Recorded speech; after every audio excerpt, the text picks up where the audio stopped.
పశ్చిమాసియాలో యుద్ధ జ్వాలలు రగులుతున్నాయి. గల్ఫ్ దేశాలపై ఇరాన్ దాడులు కొనసాగుతున్నాయి. దుబాయ్ సిటీని మరోసారి టార్గెట్ చేసింది టెహ్రాన్. డౌన్ టౌన్ పేలులతో దద్దరిల్లింది. ఓ హై రైజ్ బిల్డింగ్ లోని 57వ అంతస్తును ఇరాన్ డ్రోన్ ఢీకొట్టింది. దీంతో నివాస సముదాయాన్ని పొగ కమ్మేసింది. దుబాయ్ డౌన్ టౌన్ ప్రాంతంలోనే బుర్జ్ ఖలీఫా సహా పలు ప్రముఖ కట్టడాలుంటాయి. అటు కువైట్ ఎయిర్పోర్ట్ పైన ఇరాన్ దాడులు జరిపింది. అయితే ఈ దాడిలో ఎలాంటి నష్టం జరగలేదని విమానాశ్రయ వర్గాలు వెల్లడించాయి. ఇక బహ్రెయిన్లో ఒక్కసారిగా సైరన్ల మోత మోగడంతో ప్రజలు భయాందోళనకు గురయ్యారు.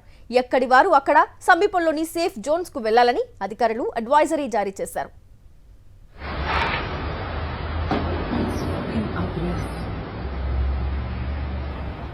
పశ్చిమాసియాలో యుద్ధ జ్వాలలు రగులుతున్నాయి. గల్ఫ్ దేశాలపై ఇరాన్ దాడులు కొనసాగుతున్నాయి.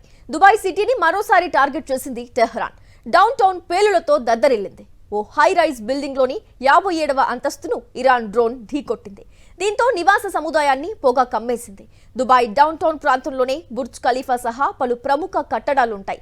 అటు కువైట్ ఎయిర్పోర్ట్ పైన ఇరాన్ దాడులు జరిపింది. అయితే ఈ దాడిలో ఎలాంటి నష్టం జరగలేదని విమానాశ్రయ వర్గాలు వెల్లడించాయి. ఇక బహ్రెయిన్లో ఒక్కసారిగా సైరన్ల మోత మోగడంతో ప్రజలు భయాందోళనకు గురయ్యారు. ఎక్కడి వారు అక్కడ సమీపంలోని సేఫ్ జోన్స్ కు వెళ్లాలని అధికారులు అడ్వైజరీ జారీ చేశారు.